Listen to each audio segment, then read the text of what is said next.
खैर मकदम है आपका बिग बुलेटिन में। आपके साथ मैं हूं समीर अब्बास। क्या यूपी में सीएम योगी के नाम पर उनके अपने संगठन हिंदू युवा वाहिनी और उनकी अपनी पार्टी के कुछ नेता गुंडागर्दी कर उनके विकास के एजेंडे में पलीता लगाने की कोशिश कर रहे हैं? यह सवाल उठ खड़ा हुआ है यूपी में ताबड़तोड़ हुई कुछ घटनाओं के बाद।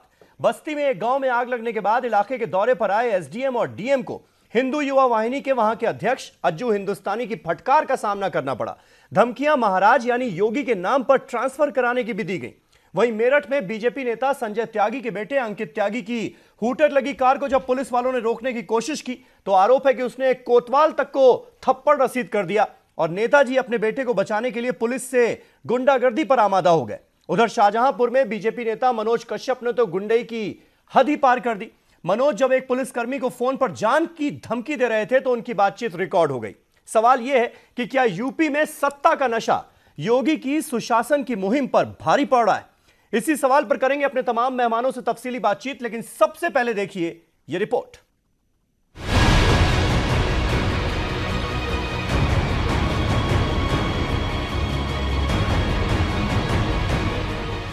यूपी का वजीर आला बनने के बाद योगी आदित्यनाथ रियासत में कानून का राज लाने का दावा कर रहे हैं, लेकिन उनके इन दावों को कमजोर करने की कोशिश खुद उनकी पार्टी के ही लीडरान कर रहे हैं।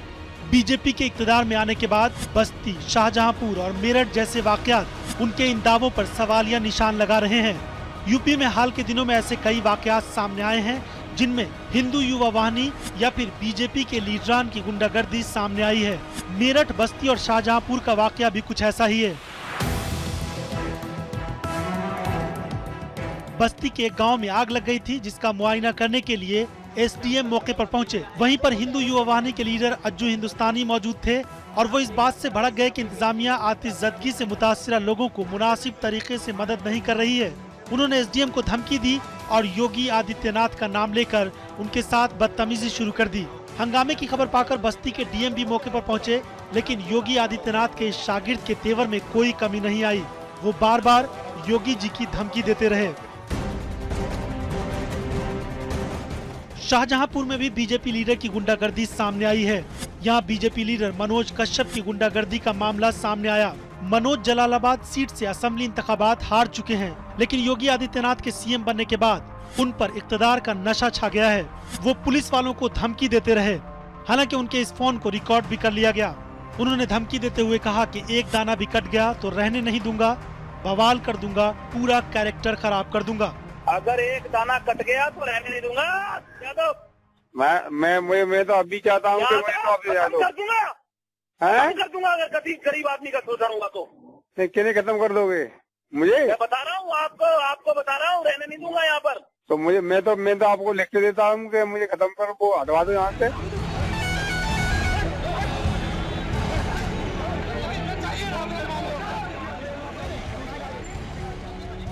एक और मामला मेरठ का है। मेरठ में भी बीजेपी लीडर का ऐसा ही एक मामला सामने आया। बीजेपी लीडर संजय त्यागी और उनके बेटे ने पुलिस के साथ बदसलूकी की। बीजेपी लीडर के बेटे पर इल्जाम है कि उसने चेकिंग के दौरान कोतवाल संजय त्यागी को थप्पड़ मार दिया, लेकिन अपनी गलती नहीं मानते हुए बीजेपी के लीडर संजय त्यागी और उनके कारकुनान योगी आदित्यनाथ की ही धमकी देते नजर आए।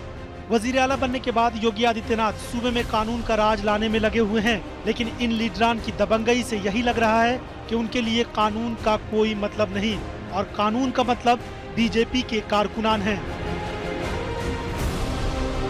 इस जैसे न जाने कितने छोटे बड़े वाकयात योगी आदित्यनाथ के इक़्तिदार में आने के बाद सामने आए हैं। इन हालात को देखकर यही सवाल पैदा होता है कि क्या यूपी में इक़्तिदार का नशा नज़्म व नस्क पर भारी पड़ रहा है?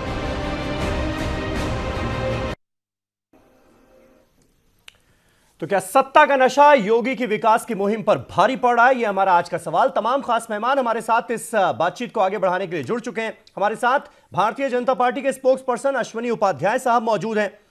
इसके अलावा अजय गौतम साहब जो कि हिंदू धर्मगुरु हैं, वो हमारे साथ इस बहस का हिस्सा हैं। अमीर हैदर जैदी साहब स्टूडियो में मेरे साथ मौजूद हैं, सीपीआई के लीडर हैं, मुस्लिम स्कॉलर हैं। साथ ही साथ सुचि विश्वास हमारे साथ लखनऊ से मौजूद हैं जो कि कांग्रेस पार्टी की स्पोक्स पर्सन है। मनीष सिंह समाजवादी पार्टी के स्पोक्स पर्सन, वो भी लखनऊ से हमारे साथ मौजूद हैं। और अक्कू श्रीवास्तव सीनियर जर्नलिस्ट हैं, पॉलिटिकल एनालिस्ट हैं, वो हमारे साथ इस बहस का हिस्सा हैं। अश्विनी जी, पहला सवाल आपसे लगातार इलेक्शन के दौरान यह मुद्दा भी बना कि समाजवादी पार्टी की सरकार के दौरान कानून व्यवस्था को ठीक रखना एक बड़ी चुनौती थी, लिहाजा अब जब बीजेपी की सरकार आएगी तो ऐसा नहीं होगा। यह डर भी दिखाया गया कि समाजवादी पार्टी की सरकार बन जाएगी तो समाजवादी पार्टी के कार्यकर्ता और छुटभइये नेता इस तरह से सड़कों पर आकर गुंडाई करते हुए नजर आएंगे। अब वही चीज बीजेपी के लोग या हिंदू युवा वाहिनी से जुड़े हुए लोग अगर कर रहे हैं तो उस पर आपकी पार्टी का रिएक्शन क्या होगा?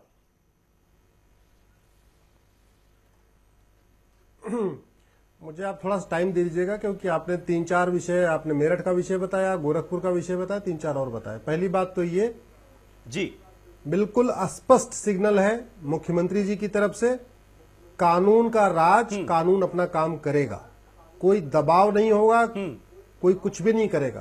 तो निश्चित रूप से उन्होंने जो किया है उसके लिए उनको अपना भुगतना पड़ेगा, नंबर 1। नंबर 2, इसको आप समाजवादी पार्टी से मत जोड़िए। इन्होंने कोई जाके घोटाला नहीं किया है, इन्होंने कहीं जाके कोई जगह नहीं कब्जा कर लिया, इन्होंने कोई जवाहर बाग का नहीं, घोटाला तो अलग आ गया ना, वो भ्रष्टाचार की कैटेगरी में आ गया, करप्शन की कैटेगरी में। यहां हम बात गुंडागर्दी की कर रहे हैं जिसके लिए कोसा जाता है समाजवादी पार्टी। मैं क्या कह रहा हूं सबसे ज्यादा समीर जी मैं आपके पैकेज को सुन रहा था, जिस आप उस भूतपूर्व विधायक की बात कर रहे हैं, वो कह रहा है गरीब की तुम मदद करो। तो निश्चित रूप से गरीब की मदद करने के लिए कहना चाहिए, लेकिन उनकी भाषा बिल्कुल गलत थी। इस तरीके की भाषा उनको बिल्कुल नहीं प्रयोग करना चाहिए। मैं फिर से कह रहा हूं, लेकिन अभी भी हैंगओवर चल रहा है, चूंकि अभी हमने कोई ट्रांसफर किया नहीं है। एक जाति और एक धर्म विशेष के लोग अभी भी थानों में हैं। 1100 थाने में से 800 थाने के जो थानेदार हैं वो एक ही जाति के, अभी भी हमने उनको अभी हटाया नहीं है, तो थोड़ी दिक्कत आ रही है। लेकिन फिर भी मैं आपके माध्यम से अपने कार्यकर्ताओं से हमने यही कहूंगा, आप इस तरीके कोई भाषा मत यूज करिए, कोई असंसदीय भाषा यूज मत करिए, काम के लिए जाइए। लेकिन अगर पूरे आप पैकेज को देखें, अश्विनी जी दिक्कत आ रही है वो समझ में आता है, दिक्कत आ रही है तो प्रशासन बदल दीजिए। अब तो पूरा का पूरा महकमा आप ही का हुक्म बजाएगा ना, लेकिन जान से मारने की धमकी तो ना दी जाए। नहीं, निश्चित मैंने क्या आपको कहा कि जो उन्होंने धमकी दिया है वो निश्चित रूप से बिल्कुल वो हम उसको बिल्कुल जायज नहीं कहते। भारतीय जनता पार्टी बिल्कुल इसका सख्त इसका खंडन करती है। ऐसा बिल्कुल नहीं होना चाहिए, ऐसा हमारे कार्यकर्ताओं को कहा गया है।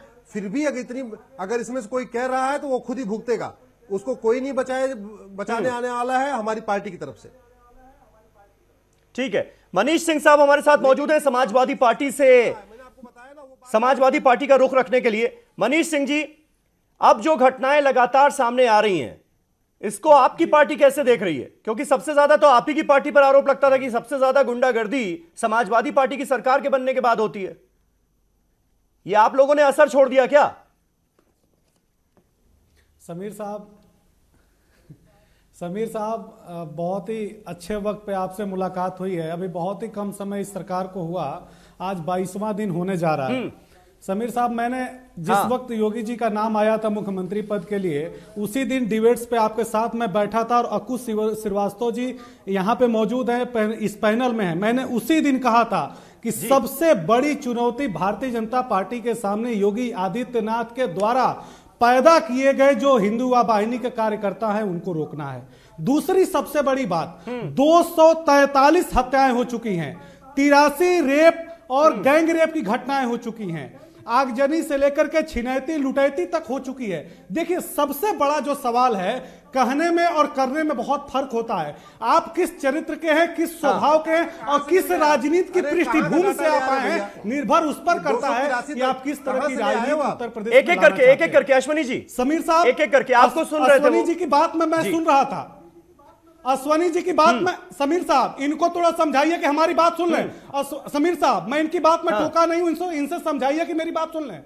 समीर साहब, अश्विनी जी ने कहा भ्रष्टाचार की बात। अभी घबराइए नहीं अश्विनी जी, बहुत ही कम समय हुआ और आपका चाल चरित्र और चेहरा तीनों जनता के सामने आ चुका है। मैं आज भी यह बात कह रहा हूं कि उत्तर प्रदेश में जो सरकार बनी है, इससे बुरी सरकार उत्तर प्रदेश के राजनीतिक इतिहास में किसी ने देखा नहीं होगा। इसलिए कि हिंदू वाहिनी के निकले हुए लोग, जिनके ऊपर आपराधिक मुकदमे दर्ज हैं, जिनके ऊपर किसी किसानों के मुद्दे को लेकर के आंदोलन करने के मुकदमे दर्ज नहीं है, हिंदू वाहिनी के लोगों के ऊपर हिंदू और मुसलमानों के बीच में हुए दंगों के मुकदमे दर्ज हैं। मैं आज बहुत ही अदब के साथ कह रहा हूं समीर साहब, इस प्रदेश को बचाने की जिम्मेदारी जो देश के बड़े लोग हैं, बौद्धिक लोग हैं, उनके ऊपर है। यह प्रदेश उस रास्ते पर जा रहा है जो प्रदेश देश के सबसे बुरे हालात में जाने वाला प्रदेश बनेगा, जिस रास्ते पर श्री अखिलेश यादव जी छोड़े थे। दुख इस बात ऐसे का है कोसिए नहीं कि हम उत्तर प्रदेश को, अभी बहुत उम्मीदें हैं श्री अखिलेश योगी यादव आदित्यनाथ जी इस तरह से। से यूपी विकास से की लेकर जनता को बहुत उम्मीदें हैं, और ये कहना मेरे ख्याल से अभी बहुत ज्यादा जल्दबाजी होगी, मौका देना चाहिए। और हमने देखा है कि पिछले 23 दिन में 60 से ज्यादा कड़े फैसले और अच्छे फैसले लिए हैं योगी आदित्यनाथ ने, उसको नकारिए नहीं। गुंडागर्दी अपनी जगह है, जो सच है वो सच है, और इस चैनल पर सिर्फ सच कहा जाता है, समीर जी, झूठ नहीं, और सच को छुपाया नहीं जाता है।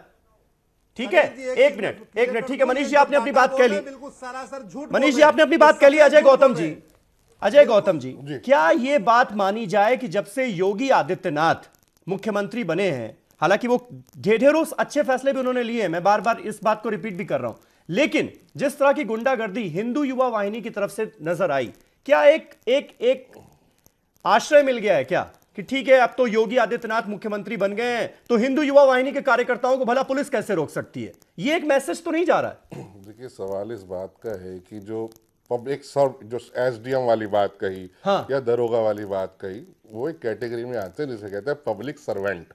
और जो पब्लिक सर्वेंट थे वो आजकल तुष्टिकरण की नीति के कारण, या कैसे उन्हें पोस्टिंग मिलती थी, या कैसे जैसे 1100 थानों में से 800 थाने एक जाति वर्ग या वर्ग विशेष के रहे हैं, तो जो एक उनको सत्ता की नजदीकी और जनता के कार्यों के ना सुनने की आदत जो उनको पिछले 10 साल में पड़ चुकी थी, उस आदत को थोड़ा सा बदलने के अंदर जब समय थोड़ा सा लगता है और ये परिवर्तन होता है। ये धमकाने जान से मार दिया जाएगा।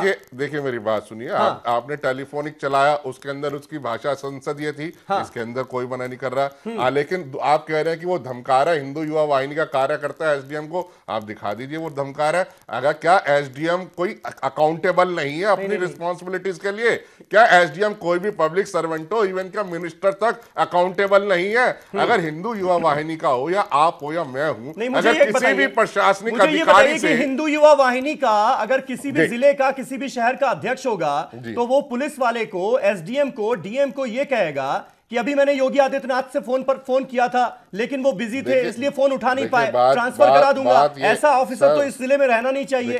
ये भाषा है क्या? देखिए, मैंने आपसे क्या कहा, कोई भी सीधी सी बात है, आप भी जानते हैं जब मोदी जी की सरकार बनी थी, तो 3 साल पहले भी ऐसा माहौल बनाया गया था कि मोदी जी सत्ता में आ गए हैं। अब देखिए देश में क्या दंगे, क्या फसाद, क्या हो जाएगा। ठीक इसी तरीके से, अरे सर, आज तक कभी आपने देखा किसी मुख्यमंत्री को ओथ लिए हुए कितने दिन हुए?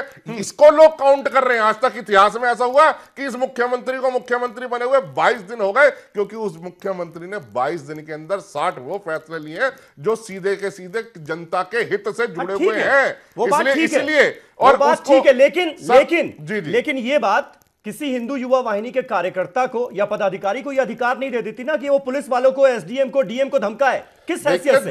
हैसियत क्या है उसकी? मैं कह रहा हूं धमकी देने का तो किसी को किसी के प्रति अधिकार नहीं है, लेकिन कम से कम वो लोग तो ना बोले उस बात को लेके जिन्होंने 10 साल से इस जो विष का वृक्ष था उसको लगाया है। हिंदू युवा वाहिनी के वही लोग हैं जिन्होंने हिंदुओं की दुकानों को गोरखपुर हो या बाकी की जगह लुटने से बताया। हिंदू वाहिनी के लोग वही लोग हैं जब लव जिहाद जैसे मामले सामने आते थे तो हिंदू लड़कियों की रक्षा के लिए सामने आते थे। हिंदू युवा वाहिनी के लोग वही लोग हैं जो वक्फ एक्ट के नाम पे सेक्शन 5 सब सेक्शन 2 को कह के कि ये वक्फ प्रॉपर्टी है और बिना किसी नोटिफिकेशन के उस जगह को कब्जा कर लेते थे, जिसका संबल जीता जागता उदाहरण है वो वही लड़के हैं। और ये देखिए, यूपी के सरकार में आने के बाद किसी समाजवादी की हत्या नहीं हुई है, हत्या हुई है तो युवा वाहिनी के कार्यकर्ता के भाई की हत्या हुई है। ये भी चीज आपको ध्यान रखना चाहिए कि आज भी इनका आक्रोश जो है, जो पुरानी सरकार के अंदर बैठे लोग थे वो आज भी इतने आक्रोशित हैं कि जब हिंदू युवा वाहिनी के कार्यकर्ता की हत्या हो सकती है, उसके भाई की हत्या हो सकती है, तो हम गुंडाई कौन दिखा रहा है? ठीक है। अंकुश श्रीवास्तव जी, इस पूरी स्थिति को, इस पूरी सिचुएशन को कैसे आप एनालाइज करते हैं?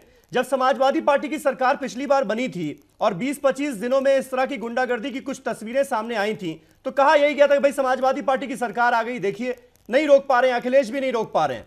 इन पर तो पहले ही से इनका दामन दागदार था कि जब जब इनकी सरकार आती है गुंडागर्दी बढ़ जाती है।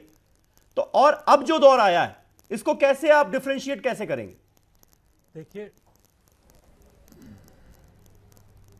देखिए जब सत्ता आती है और खास तौर से जब भी बहुमत की सत्ता आती है, तो इस तरीके के तत्व हर सरकार में, जब भी किसी की सरकार होती है तब अपने तरीके से वो काम करना शुरू करते हैं। मैं ताजा उदाहरण दूंगा आपको। अगर आपको याद होगा, मोदी जी की जब सरकार आई थी 3 साल पहले, तो उस समय भी ऐसी कुछ घटनाएं हुई और मोदी सरकार में रहे बड़े बड़े नेताओं, जिसमें खुद आदित्यनाथ जी शामिल थे, इस तरीके के बयान दिए गए थे। गिरिराज किशोर, आदित्यनाथ, साध्वी, इन सब लोगों ने ऐसे बयान दिए थे जिससे लग रहा था कि मोदी जी जो करना चाहते हैं वो करने के लिए उनके बाधा में अपने ही लोग उनको सूली पे चढ़ाने को उतारू थे।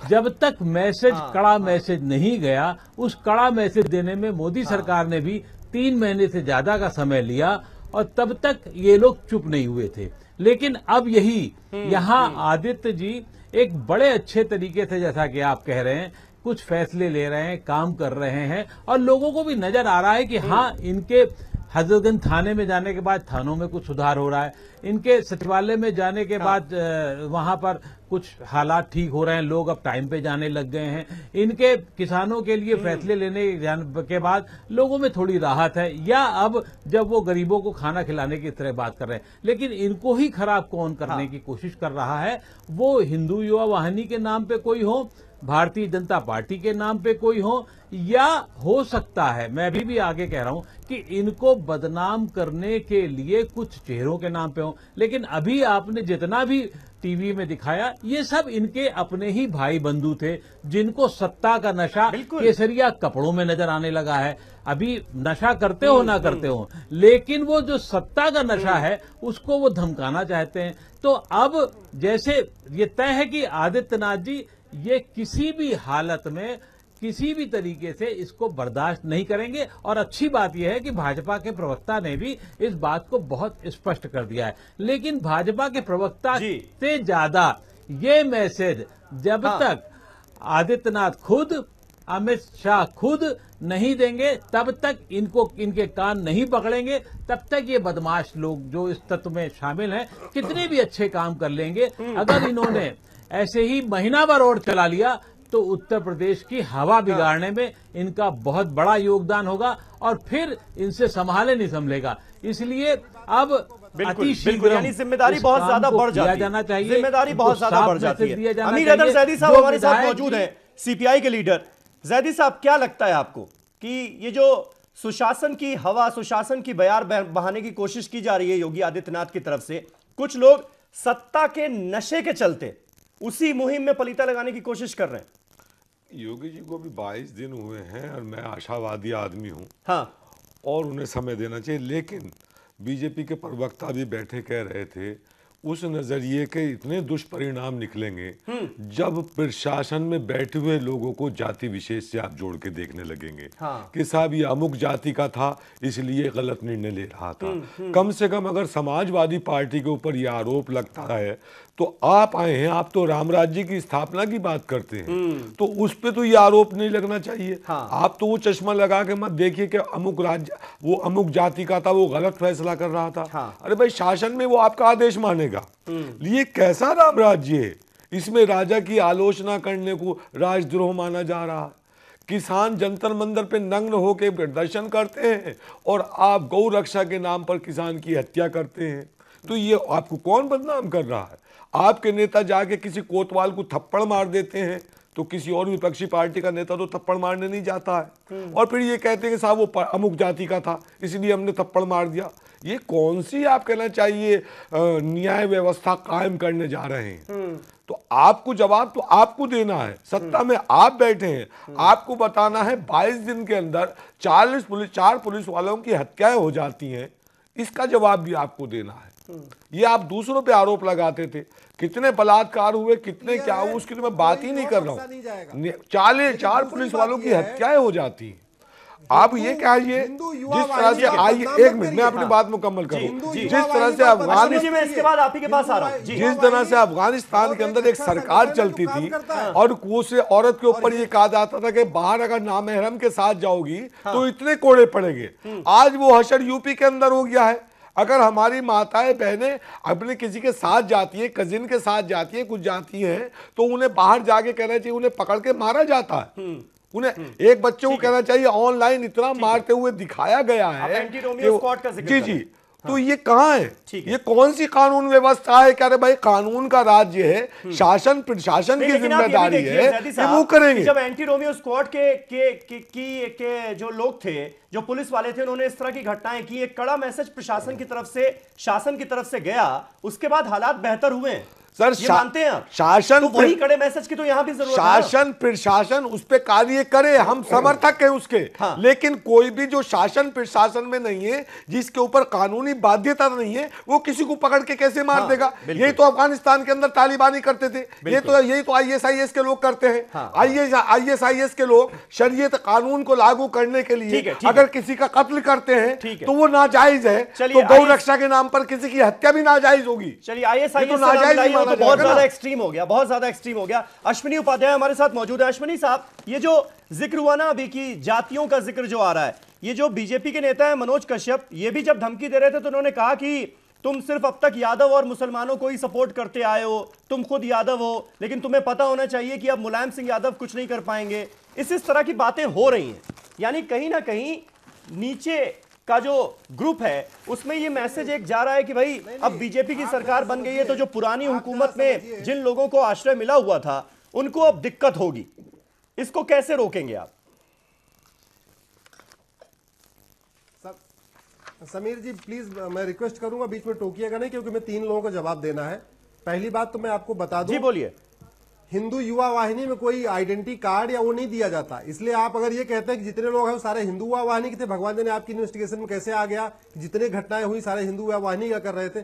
कोई भी जाके खड़ा हो जाए भगवा पहन कहते मैं हिंदू युवा वाहिनी, तो हिंदू युवा वाहिनी हो गया। कोई कहे मैं तो मुख्यमंत्री से बात करने वाला हूं, तो आप कहोगे ये तो हिंदू युवा वाहिनी का है। तो मुझे लगता है थोड़ा अच्छा नहीं होगा। ये हिंदू युवा वाहिनी के बस्ती के अध्यक्ष हैं, अज्जू हिंदुस्तानी इनका नाम है। बात सुन लीजिए, आप बात नहीं, आपने उसमें मेरठ का भी जिक्र किया, कई और जिक्र किया। दूसरी बात आपको मैं बताता हूं, यही पुलिस थी, ये बिल्कुल फैक्ट है, मैं आपके चैनल पे कह रहा हूं, 1150 थाने में से 800 थाने मुसलमान और यादव थानेदार आज भी हैं। उनको हमने अभी बदला नहीं है, अभी हम तरीके से उसको बदलेंगे, आराम से बदलेंगे, लेकिन निश्चित रूप से जातिवादी मानसिकता आज भी जारी है। क्या उन्होंने एग्जाम पास करके कहना चाहिए जो प्रशासनिक अधिकारी बने हैं उसके लिए योग्य नहीं है? दूसरी बात, अगर वो योग्य नहीं है तो उन्हें यादव सिंह, वो यादव सिंह वाला जो प्रकरण है, जो यादव सिंह का प्रकरण आज की तारीख में चल रहा है ना, वो किसी योग्यता से बने हैं, वो यादव सिंह वाले केस से साबित हो जाती है। नहीं, लेकिन सारे तो यादव सिंह की कैटेगरी में नहीं है ना, सारे यादव सिंह की कैटेगरी में नहीं है। सबसे बड़ा घोटाला किया है, सबसे बड़ा कैसे पोस्टिंग और ट्रांसफर। नहीं, सारे यादवों को कैसे टारगेट कर सकते हैं? मैं यादवों की बात ही नहीं कर रहा, मैं कह रहा हूं कि कैसे पोस्टिंग और ट्रांसफर कैसे बात पूरी करने दीजिए, और यादव सिंह कैसे उसमें चैनल में रोल निभाते हैं। ये तो सारी दुनिया जानती है। ठीक है, अश्विनी जी की बात पूरी हो जाए। अश्विनी जी, गौतम जी मुझे आप अपनी बात पूरी कीजिए, फिर मैं दूसरे के पास जाऊंगा। अरे गौतम जी, बात मैं आपको एक एग्जांपल देता हूं, पुलिस कैसे काम कर रही थी। कैराना में एक फुरकान नाम का बहुत बड़ा खूंखार अपराधी था, यहां पे 5 साल सरकार रही। फुरकान वहीं कैराना में बैठा हुआ था, 5-5 लाख 50-50 लाख वसूली करता था, पूरा उसने कैराना हिंदुओं से खाली करवा लिया। आखिर पुलिस ने क्यों नहीं काम किया? हमारी 22 दिन की सरकार हुई है और 18वें दिन फुरकान पकड़ा गया, जेल में गया। इसका मतलब हम कोई चीज नहीं देखते, हम केवल अपराधी को अपराधी मानते हैं, हम केवल अपराधी को अपराधी मानते हैं, हम उसके हिसाब से काम करते हैं। दूसरी बात, मैं तो फिर से रिक्वेस्ट करूंगा, उत्तर प्रदेश ये बात अच्छी है आपकी, और यही होना भी चाहिए। अपराधी का कोई मजहब नहीं होता और मजहब देखकर कभी फैसले ये नहीं करने चाहिए, और पुलिस को भी यही निर्देश होना चाहिए। आइडियल स्टेज तो यही है। सुचि विश्वास हमारे साथ मौजूद है, अश्विनी जी कांग्रेस पार्टी की स्पोक्स पर्सन है। सुचि जी, आप सहमत हैं अश्विनी जी की बातों से? वो कह रहे हैं कि मजहब देखकर कभी कार्रवाई नहीं करेगी ये सरकार। इनका ये इन्होंने जो बोला हिंदू युवा वाहिनी के बारे में, इन्होंने हिंदू युवा वाहिनी की तुलना किया, बहुत गलत किया है। इसको मैं कंडेम करता हूं। मैं ये कहना चाहूंगी, बहुत गलत इन्होंने कंपेयर किया है। उनका ये कहना है कि जो भी घटना घटी उसमें सुनिए, भाजपा जिस व्यक्ति ने धमकी दिया उसकी भाषा असंसदीय थी, तो खुली प्रकार से वो ये स्वीकार करते हैं भाजपा प्रवक्ता महोदय और धर्मगुरु श्री गौतम जी कि जिसको भी बोला उसे संसदीय भाषा में धमकी देनी चाहिए थी। तो गलती यह नहीं है कि शासन प्रशासन को किस तरह पीड़ित करके उनसे काम लिया जा रहा है और किस प्रकार से सैफरॉन ब्रिगेड या भगवा भयावह स्वरूप में पूरे प्रदेश में दिखाई दे रहा है, उससे इनका वास्ता नहीं है। सिर्फ उनको ये कहना है कि वो इसका खंडन करते हैं कि असंसदीय भाषा में धमकी दिया। तो नेक्स्ट टाइम हिंदू युवा वाहिनी या भाजपा या उनकी पार्टी के और भी जो लोग होंगे उन्हें संसदीय भाषा में धमकी देनी है। शब्द मत यूज करिए आप। भगवा का मतलब मुझे बहुत पता है बेहतर तरीके से। मेरा आपसे नहीं, I was listening to you very carefully. Listen gentleman, now it's your moral duty to listen to me now. Ashwini ji, अब उनकी बात तो सुन लीजिए। आपको अगर पता होता तो अब तो बोलने का मौका मिला होगा। प्रदेश सपा बसपा का इसलिए सफाया हो गया। देखिए वैसे आप I was listening to you. I was listening to you very. Have patience, gentlemen. Have patience. Please. Now it's your turn. You should listen to me. Please, it's please to let us please continue. अपमान मत करिए। Chief, आपके पहले के लोग कह रहे हैं हिंदू जो है तालिबानी हो। अरे हिंदू तालिबानी कभी नहीं होता है, समझ में क्यों नहीं आ रहा है आपको? अगर हिंदू तालिबानी होता, अगर हिंदू तालिबानी होता तो हिंदू की जनसंख्या नहीं कम होती। अगर हिंदू तालिबानी होता तो हिंदू की जनसंख्या कम नहीं होती है। जूझ रहा है अभी वो व्यक्ति ट्रामा सेंटर में जूझ रहा है। ना किसी चैनल ने ये चीज दिखाई है, ना किसी मीडिया ने। आप रह रहकर जाति और आप रह के गऊ पे आ जाएंगे, आप रह रहकर रामलला पर आ जाएंगे। आप विषय वस्तु पर इंगित क्यों नहीं करते? विषय यह है सत्ता के नशे में कुशासन। आप योगी जी को बीच में लाएंगे, आप असंसदीय आप मुझे ये क्यों नहीं बताते हैं कि इस असंसदीय अमर्यादित टिप्पणी के लिए आपकी पार्टी की ओर से उस संभावित व्यक्ति पर क्या कार्यवाही की गई है? आप यहां बैठ के खंडन कर देंगे, बाद में उसको प्रमोट कर देंगे। आपके राष्ट्रीय अध्यक्ष तड़ी पार रहे हैं, आपकी पार्टी में किसका क्या आपराधिक रिकॉर्ड है इस विषय पर मुझे जाने की आवश्यकता नहीं है। अजमेर ब्लास्ट के मामले में अभी कुमार इंद्रेश जी, साध्वी प्राची जी और आपके सुची जी, ये बहस भटक जाएगी अगर उस दिशा में ले जाएंगे। उस पर बहुत चर्चा हो चुकी है और भगवान ठीक है, किसने प्रयोग किया, उस पर चर्चा हो चुकी है, जिसके लिए हाफिज सईद से बधाई मिली थी कांग्रेस के गृह मंत्री को। ठीक है अजय जी एक मिनट। अश्विनी जी, क्या इसका जवाब देंगे आप कि इन नेताओं जिनका मैंने अभी जिक्र किया, जिनके बारे में रिपोर्ट्स आई, और इसमें मैं एक नाम और ऐड कर दूं, रायबरेली से बीजेपी के विधायक हैं दल बहादुर साहब, इन्होंने भी एक दरोगा वीरेंद्र यादव को धमकाया और कहा कि होश में आ जाओ, नहीं तो ऐसा चालान कटेगा कि पता नहीं चलेगा कि कहां पहुंच गए, और कोई मुलायम सिंह यादव तुम्हें बचाने नहीं आएंगे। मतलब ये जो सारी फहरिस्त है, इनके खिलाफ कार्रवाई क्या हो रही है? आपकी पार्टी क्या कर रही है? बात तो बड़ी स्पष्ट है। संसदीय भाषा में समीर जी, ठीक है सुची जी, अश्विनी जी से जवाब ले रहा है। क्या कार्रवाई है? आप खुद ही बता रहे हैं कि जितने दरोगा अभी तक जितने दरोगा धमकाए गए वो एक ही जाति के हैं। आपने जो बरेली का बताया वो भी उसी जाति का है, जो आपने इसके पहले बताया वो भी उसी जाति का है। इसका मतलब एक जाति विशेष के कुछ दरोगा जिनको पिछले 5 साल मलाई खाने का मौका मिला, वो अभी उनका शराब का नशा उतरा नहीं है, उस सपा के नशे में अभी भी चल रहे हैं। ये तो बहुत ही दुर्भाग्यपूर्ण है आपका ये बयान, उनको बहुत ही अनफॉर्चुनेट है ये बयान। कैसे करनी है उनको समझ नहीं आ रहा है। क्या जाति देखकर फैसला होगा? क्या क्या जाति देखकर फैसला होगा? क्या एक पुलिस वाले की जाबाजी पर, उसकी कर्तव्य निष्ठा पर आप सवाल उठा रहे हैं क्या? थानेदार बनाया गया जाति देखकर? अरे जाति देख के थानेदार बनाया गया ना, एक जाति के आधार पर थानेदार बनाया गया, तो काम कहां से करेगा वो? मेरिट के आधार पर थोड़ी उसको बनाया गया था। मनीष सिंह जी जवाब देना चाह रहे हैं इसका। मनीष सिंह जी, अक्कू जी, इसके बाद मैं आपके पास आऊंगा। मनीष सिंह जी, केवल जाति के आधार पर नहीं, मैं इसमें समीर जी अच्छा, पहली बात तो मैं आपको बता दूं, समीर जी, पार्टी को कोई जवाब नहीं देना अश्विनी जी ने 2 बातें कही और बड़ी बात है, और आपका चैनल नेशनल चैनल है, 156 देशों में देखा जाता है। समीर जी, 156 देशों में देखा जाता है। 800 जो इन्होंने कहा, 800 थानाध्यक्ष यादव हैं, मुसलमान हैं और दलित हैं। मुसलमान इन्होंने कहा, इनके नेताओं ने कहा सबका साथ सबका विकास। दूसरी सबसे बड़ी बात, 800 में दलित हैं, यादव हैं और मुसलमान हैं। क्या यादव हिंदू नहीं है? क्या दलित हिंदू नहीं है? हम ये बहुत ही अदब के साथ कहना चाहते हैं कि अश्वनी जी अपने भाषा में सुधार कर लीजिए और अपने चरित्र में बदलाव कर लीजिए, नहीं तो बहुत ही बड़ा समाज में प्रवचन मत करिए, आप लोगों को करिए। इसलिए आप जो प्रवचन करने की कोशिश यह समाज सर्व समाज से चलने वाला यह मुल्क है, यह मुल्क सभी धर्मों को लेकर चलने ठीक है। वाला मनीष सिंह मुल्क जी, है। आपने अपनी बात कह ली। मनीष सिंह जी, आपने अपनी बात कह ली, लेकिन जाति के नाम पर ढेरों भर्तियां करने का आरोप तो है आपके सिर, आपकी सरकार के सिर। ये भी मानिए। अक्कू श्रीवास्तव जी की बात सुन लीजिए, वो कुछ ऐड करना चाह रहे हैं। अक्कू जी, तो यह देश एक अक्कू जी, एक कमेंट आपसे। ये बात मैं बहुत ही ठीक है मनीष सिंह जी, आप दूसरों की भी सुनिए। आपने बोल लिया। मुझे लगता है कि यहाँ लोग यहाँ पर लोग जो है बात गलत दिशा में ले जा रहे हैं। एक तो उन्हें ये नहीं पता कि यादव सिंह है कौन। यादव सिंह नाम लगाने से यादव नहीं बन जाता, नंबर 1। नंबर 2 ये है कि ये वही मुख्यमंत्री हैं जो जावेद उस्मानी डीजीपी को बुला करके कहते हैं कि आप ये बताइए कि आप अपना काम ठीक से करेंगे, बिना किसी भेदभाव के करेंगे, तो मुझे उस चीज से कोई मतलब नहीं कि पूर्व में आपने क्या किया। तो जावेद उस्मानी वहां पर ये विश्वास दिला करके आते, नहीं साहब मैं अपने हिसाब से बिल्कुल जो कानून कहेगा उसी हिसाब से काम करूंगा।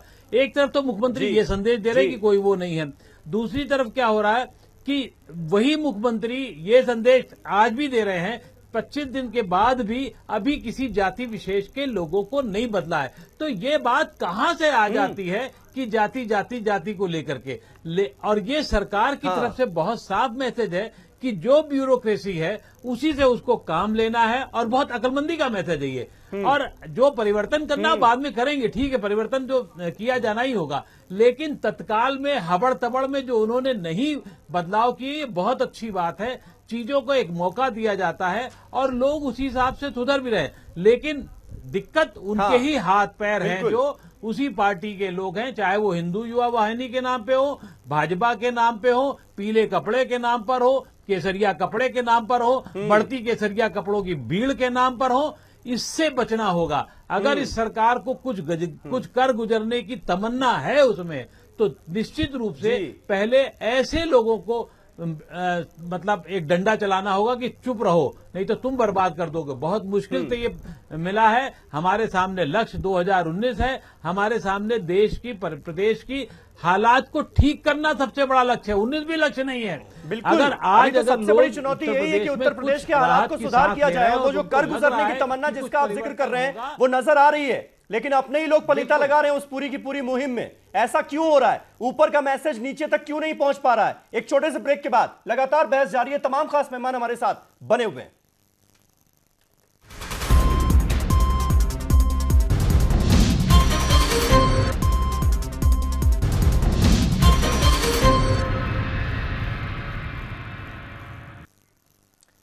तो क्या सत्ता का नशा योगी की विकास की मुहिम पर भारी पड़ रहा है? यह हमारा आज का सवाल। तमाम खास मेहमान हमारे साथ बने हुए हैं। पंडित अजय गौतम भी हमारे साथ मौजूद हैं। अजय गौतम जी, जैसे पिछले कुछ दिनों हमने देखा और लगातार अभी भी हम देख रहे हैं कि गाय को लेकर एक हंगामा बरपा हुआ है। वहां पर भी विश्व हिंदू परिषद, बजरंग दल या और भी जो गौरक्षक दल हैं, वो जिस तरह से पुलिस की भूमिका में नजर आ जाते हैं, ऑन द स्पॉट फैसला दे दिया जाता है, ऑन द स्पॉट कार्रवाई कर दी जाती है। कई जगह लोग घायल भी हुए हैं और उसमें भी कई बार यह हुआ कि हिंदू युवा वाहिनी के कार्यकर्ता, आजम खान साहब कह रहे हैं कि भाई जो शंकराचार्य ने उन्हें गाय गिफ्ट की थी वो अब मैं नहीं रख सकता क्योंकि मुझे खतरा हो जाएगा इससे। तो ये एक ऐसा जो माहौल बनाया जा रहा है, ये भी तो कहीं ना कहीं नेगेटिव जा रहा है ना योगी आदित्यनाथ के लिए। देखिए समीर साहब, अच्छा किया, मैं आज ही का अखबार पढ़ देता हूँ। आज ही के अखबार में खबर है, फरीदाबाद में एक डीसीपी थे जो रात को गश्त के ऊपर थे और उन्होंने एक गाड़ी को चेज किया जो गौ माता को तस्करी करके ले जा रहा था और उन्होंने उस पर गोलियां चलाई। एक डीसीपी के ऊपर गोलियां चलाई। सर ये मैं ऑन डॉक्यूमेंटेड बात आपसे कह रहा हूँ, ठीक है? लेकिन यूपी का जिक्र सर सुन तो लीजिए ना, मैं यूपी की बात कर रहा हूँ, ठीक है? एक अभी न्यूज चली थी जिसके अंदर एक कार के अंदर 3 गौवंशों को ठूस के पैर मार के उसको सबने देखा था। आप मुझे बताइए कि सारे जो नियम कानून जो है वो उन लोगों के लिए नहीं है जो एक डीसीपी के अधिकारी पे गोली चलाते हैं। जो एक हमारे यहाँ एक एक्ट बना हुआ है, क्रूलिटी एक्ट है, वो एक्ट उन पे नहीं लागू होता कि वो कैसे एक गाड़ी के अंदर जहाँ 3 इंसान नहीं बैठ सकते, 3 गौवंश को भर के वो लेके जाते हैं। और जो आप बरेली का दरोगा था, गौ तस्करों को रोकने की कोशिश करी, उसके शरीर के ऊपर से ट्रक चढ़ा दिया गया, उसके चीथड़े फैल गए, वहां कोई सवाल नहीं आता। हरियाणा के अंदर 40 से ज्यादा गौ रक्षकों ने अपने प्राण गवा दिए सिर्फ तो इसलिए। इस सब बातों का क्या मतलब है कि कानून अपने हाथ में ले लिया जाए? तो जो गौ रक्षक दल है वो पुलिस की भूमिका में आ जाए। आपकी हमदर्दी डीसीपी पे, पुलिस वालों पे, गौरक्षकों पे, गोली चलाने वालों को लेकर है या गौवंश को बचाने वालों को लेकर है? आपकी हमदर्दी मैं तो पूछना चाहता हूं किसको लेके है? कानून को और हाथ में लेने का अधिकार तो किसी को नहीं है। सिंपल सा एक सवाल है, फंडामेंटल किसी राइट को भी कानून अपने हाथ में लेने की इजाजत नहीं दी जा सकती। आर्टिकल गौ रक्षक दल में कोई भी हो, उनकी मंशा जो भी हो, लेकिन वो पुलिस की भूमिका में तो नहीं आ सकते ना। आर्टिकल 51 ये कहता है कि अगर आप किसी भी कॉग्निजेबल ऑफेंस को होते हुए देखते हैं तो आपकी जिम्मेदारी बनती है उसको उस वक्त में वहां पर पुलिस को इन्फॉर्म करना और उस स्थिति को वैसी घटना होने से रोकना। आर्टिकल 51 कॉन्स्टिट्यूशन का पढ़ लीजिए, 1 से 32 तक मौलिक अधिकार कितने हैं वो तो सबने पढ़े हैं। लेकिन साहब सवाल ये है कि अगर 40 गौ भक्त मारे गए और एक पहलू खान या मारा गया या एक अखलाक मारा गया, जिसके अंदर मथुरा की CFSL की रिपोर्ट कहती है जो उसके घर में मिला वो बीफ था, और वहां की सरकार ने बिना जांच रिपोर्ट आए हुए उसको 50 लाख रुपए दे देती है, उसके घर से 2 लोगों को नौकरी दे देती है, दिल्ली में फ्लैट दे देती है। सुप्रीम कोर्ट कितना चिंतित है आपको अंदाजा है इस बात का? सुप्रीम कोर्ट ने कहा है कि क्यों ना ऐसे गौरक्षक दलों को बैन कर दिया जाए, ऐसे संगठनों को बैन कर दिया जाए। सुप्रीम कोर्ट पे तो विश्वास करते हैं ना। सुप्रीम कोर्ट ने नोटिस इशू किया है, वो किसी भी रिट पिटीशन पे नोटिस इशू करती है। सुप्रीम कोर्ट ने कोई इंटरिम रिलीफ नहीं दिया है, सुप्रीम कोर्ट ने कोई बैन नहीं लगाया है, सुप्रीम कोर्ट ने कोई जजमेंट अनाउंसमेंट नहीं किया है। मैं कह भी नहीं रहा कि जजमेंट है, मैं तो ये कह रहा हूं कि सवाल पूछा, क्वेश्चन बैन कर दिया जाए। हम रिप्लाई फाइल करेंगे, उसके अंदर क्या प्रॉब्लम है? लेकिन सारे कान अगर हम तालिबानी होते ना साहब, अगर हिंदुओं को जैसे इन्होंने कहा कि देश में तालिबान आ रहा है, अगर तालिबान होता इस देश में तो एक डीसीपी पे गोली चलाने की हिम्मत वो लोग ना करते जो गाय को काटने के लिए लेके जा रहे थे। ये धमकी है क्या है जैदी साहब? देखिए अजय गौतम जी जो कह रहे हैं, समीर पहली बात तो मैं स्पष्ट अगर किसी ने डीसीपी पे गोली चलाई तो कानून व्यवस्था काम करे, वो हम काबिल बर्दाश्त नहीं है। अश्विनी जी सुन लीजिए जरा, जैदी साहब का गला वैसे ही खराब है, हम मजम्मत करके प्रोविजन है। हाँ, अरे नहीं, मैं आऊंगा अश्विनी जी, तब बोलिएगा। हम उसकी मजम्मत करते हैं। डीसीपी जो कार्रवाई करी, शासन इतना अगर पंगु है कि एक अपराधी डीसीपी पे गोली चला के सुरक्षित निकल जाता है तो ये कानून व्यवस्था में प्रश्न चिन्ह लगता है। सही बात है, बिल्कुल लगता है। कोई भी गौ तस्करी के नाम पर हत्या हो या गौ तस्करी के नाम पर कुछ हो, किसी के ऊपर गोली चलाए, ये हम बर्दाश्त नहीं करेंगे। लेकिन हम ये भी बर्दाश्त नहीं करेंगे कि किसी को भी पकड़कर मेवात के अंदर सरे राह बिठाकर गोबर के साथ, गाय के पेशाब के साथ उसे गोबर खिलाया जाए, ये भी काबिले बर्दाश्त नहीं है। अगर कोई गौ तस्करी कर रहा है, गौ हत्या कर रहा है, तो उसे पकड़िए, थाने लेके जाइए, पुलिस केस चलाइए, जो कानून में प्रावधान है वो उसे सजा मिलनी ही चाहिए। जब हमारा देश का कानून ये कह रहा है कि गौ हत्या करना अपराध है, गौ तस्करी अपराध है, जो उसमें अपराध में मुलव्विस है, चाहे वो हिंदू हो, मुस्लिम हो, सिख हो, ईसाई हो, उन्हें सजा मिलनी चाहिए। लेकिन ये कहीं नहीं लिखा संविधान के अंदर कि आप कहे गौ रक्षा के नाम पर किसी किसान की हत्या कर दे, तो यही तो तालिबान करता है, यही तो ISIS के लोग करते हैं। अगर वो शरअ के नाम पर, शरीयत के नाम पर किसी का सर कलम करके टीवी चैनल पर दिखाते हैं, हम उसकी भी मजम्मत करते हैं। हम वो भी हमारे लिए काबिले बर्दाश्त नहीं है। हमारे लिए ये भी काबिले बर्दाश्त नहीं है कि अगर कोई गौ रक्षा के नाम पर किसी किसान की हत्या की जाए, किसी उसकी हत्या की जाए। एक चीज और ये देश के लिए बड़े खतरनाक बात है कि देश जब कोई शासन बदलेगा, सरकार बदलेगी, वो दूसरे शासन प्रशासन को ये कहे कि इसमें जो भर्तियां हुई हैं, इसमें जो ऑफिसर बैठे हैं वो धर्म विशेष के, राजनीति विशेष के बैठे हैं, तो आने वाले समय के अंदर सरकार बदलते के साथ ही पूरा शासन प्रशासन को चेंज कर देना चाहिए, इस्तीफा दे देना चाहिए जी। क्योंकि ये क्या बात हुई? क्योंकि आपकी बातों से मुझे ऐसा लग रहा है, मैं नहीं जानता क्या हुआ, आरोपों में सबके दम है, लेकिन अश्विनी जी आपको ये क्लियर करना चाहिए, क्या इस देश में ये होगा कि समाजवादी पार्टी की सरकार यूपी में बनेगी तो यादव और मुस्लिम आ जाएंगे हर थानों पर, और आपकी सरकार बनेगी तो एक जाति विशेष के लोग आ जाएंगे? क्या ऐसा होगा क्या? अगर ऐसा है तो बड़ी बहुत अनफॉर्चुनेट स्थिति है। नहीं, समीर जी सुनिए, नहीं, ये अनफॉर्चुनेट हो चुका है, अब हम लोग उसको ठीक करने जा रहे हैं। समाजवादी पार्टी के 5 साल के सरकार में यही तो हुआ, यही तो मैं कह रहा हूं। हम लोग उसको ठीक कर रहे हैं। जो लोगों को अभी सत्ता का नशा अभी तक उतरा नहीं है उनको ठीक करेंगे, चिंता मत करिए आप। हम दूसरी बात कह रहे हैं, हम लोग जाति धर्म की कोई राजनीति करते नहीं है। और जहां तक जयदी साहब की बात है, सबको पता है कम्युनिस्ट पार्टी क्या स्थिति है, ये कहां कहां कॉन्स्टिट्यूशन को मानते हैं। जब महिला पुरुष की समानता की बात आती है तो 3 तलाक के साथ खड़े हो जाते हैं, मुस्लिम पर्सनल लॉ बोर्ड के साथ खड़े हो जाते हैं। हम 3 तलाक के साथ नहीं है, हम महिलाओं के साथ हैं। हम 3 तलाक का समर्थन करने वालों की मजम्मत करते हैं। गलत मैसेज मत दीजिए, गलत मैसेज। हम 3 तलाक वालों के साथ नहीं है, नहीं बात हम महिलाओं के अधिकारों के साथ। अच्छा सुन लीजिए, बात तो पूरी हो जाए। कानून के साथ है, सुनिए, आप एक देश एक कानून के साथ आप लागू कीजिए, आप लागू कीजिए ना, पहले उसका ड्राफ्ट तो आ जाए। आप लागू कीजिए ना। यूनिफॉर्म सिविल कोड का क्यों नहीं कर रहे हैं? वो अलग बहस है ना, वो अलग बहस है। मैं कह रहा हूँ मुस्लिम पर्सनल लॉ खत्म होना चाहिए नहीं चाहिए, क्योंकि एक कानून होगा तो सबके लिए एक कानून होगा। नहीं, धार्मिक आधार पे जितने संगठन बने सब खत्म होने चाहिए। धार्मिक आधार पे, धार्मिक अलग अलग पर्सनल लॉज है ना, आपको मुस्लिम पर्सनल लॉ क्यों नजर आता है? धार्मिक आधार पे जितने संगठन बने सब खत्म होना चाहिए। क्या मुस्लिम पर्सनल लॉ हो या हिंदू धर्म वाहिनी हो, हिंदू पर्सनल लॉ हो या विश्व हिंदू परिषद हो, हिंदू पर्सनल लॉ हो, मुस्लिम पर्सनल लॉ हो, विश्व हिंदू परिषद लॉ नहीं है, या कोई हिंदू संगठन, विश्व हिंदू परिषद लॉ नहीं है। धर्म के नाम पे जितने संगठन बने हुए हैं ठीक है, सब खत्म होना चाहिए। ठीक है, हिंदुस्तान एक राजनीतिक गलत बात है। सेकुलर देश है, बिल्कुल सेकुलर संगठन होना चाहिए। धर्म के आधार पर बने हुए सारे संगठनों को बैन करना चाहिए, सूची विश्वास बैन हो जाना चाहिए। सूची विश्वास जी, अभी क्या उम्मीद की जाए? आपकी पार्टी क्या उम्मीद कर रही है योगी आदित्यनाथ से? अगर आप कह रही हैं कि इस तरह का डर का माहौल पैदा हो रहा है पूरे स्टेट में, तो आपके हिसाब से क्या होना चाहिए? देखिए,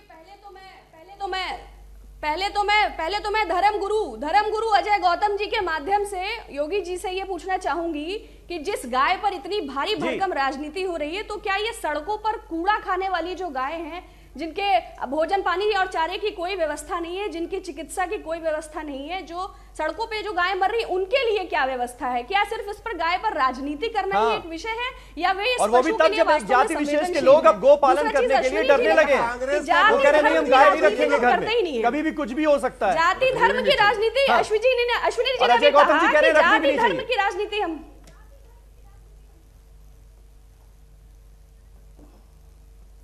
बिल्कुल नहीं रखनी चाहिए। आपका चरित्र ही दोहरा है, भाजपा का व्यक्तित्व ही दोहरा है।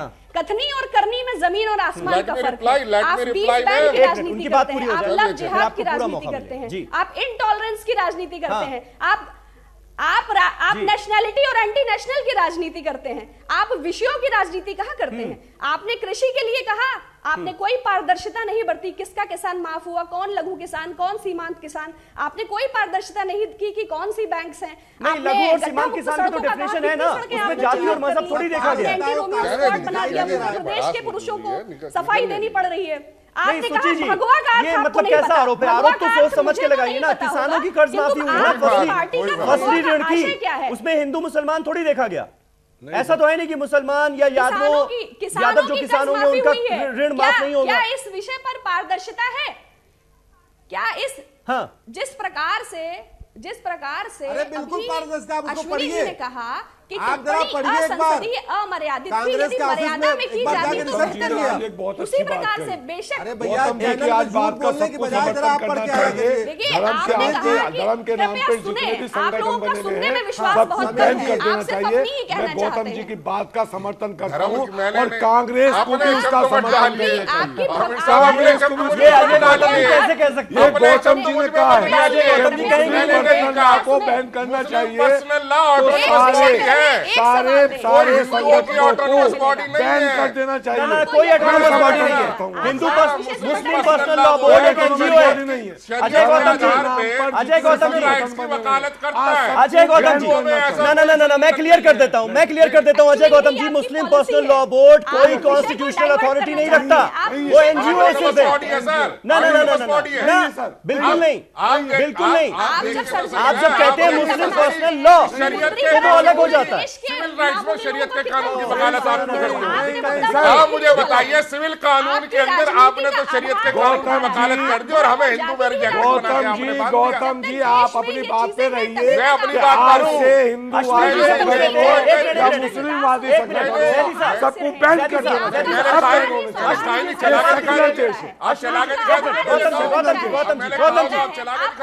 अश्विनी जी, इसका जवाब दे दीजिए, आप तो लॉयर हैं। भटकाना चाहते हैं जो समाज विभिन्न वर्गों में इतने विभक्त सीनियर लॉयर हमारे साथ बैठे हैं और हम बहस कर रहे हैं। इसी प्रकार चलती सुची रहे। जी की बात का जवाब दे दीजिए। योगी जी पर 20-22 दिन में कोई टिप्पणी करना उचित ना होगा, किंतु केंद्र में 3 साल में क्या कामयाबी और क्या तरक्की है वो तो हम सब देख सकते हैं। समीर, आप कल तक आधार कार्ड का विरोध करते थे, आज शौचालय निर्माण के लिए भी आधार कार्ड आवश्यक है। आप कल तक एफडीआई का विरोध करते थे, आज आप एफडीआई के समर्थन में। आप कल तक जीएसटी का विरोध करते थे, आज आपने जीएसटी लागू किया। आप कल तक वॉलमार्ट का विरोध करते थे, आज 50 स्टोर वॉलमार्ट का खुल रहा है। पहली बात तो मैं, ठीक है, आप सारे इश्यूज मिलाइए मत। अरे बस करिए मैडम, बस करिए, बस करिए। ऐसा लगता है हमें स्वीकार है, आपको अगर ऐसे लगता हो तो हमें वो भी स्वीकार है। अश्विनी जी बोलिए, आप बोलिए।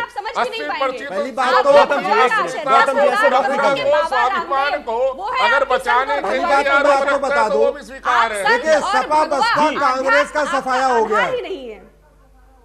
हाँ, पहली बात तो मैं बता दूं, सपा बसपा कांग्रेस का उत्तर प्रदेश में सफाया हो गया। उसका एक सबसे बड़ा कारण यह था कि उत्तर प्रदेश की महिलाओं ने एक तलाक सपा को दे दिया, दूसरा तलाक बसपा को, तीसरा कांग्रेस को। उत्तर प्रदेश की महिलाओं ने 3 तलाक बोल दिया है। तो सवाल इनको चिंता करनी चाहिए, तो जिम्मेदारी और इसका आगे का ध्यान रखिए। सपा बसपा दूसरी बात, 5 साल के बाद आपको दूसरी बात, नहीं, हम न्याय करेंगे। हमारी सरकार उन महिलाओं के साथ खड़ी है।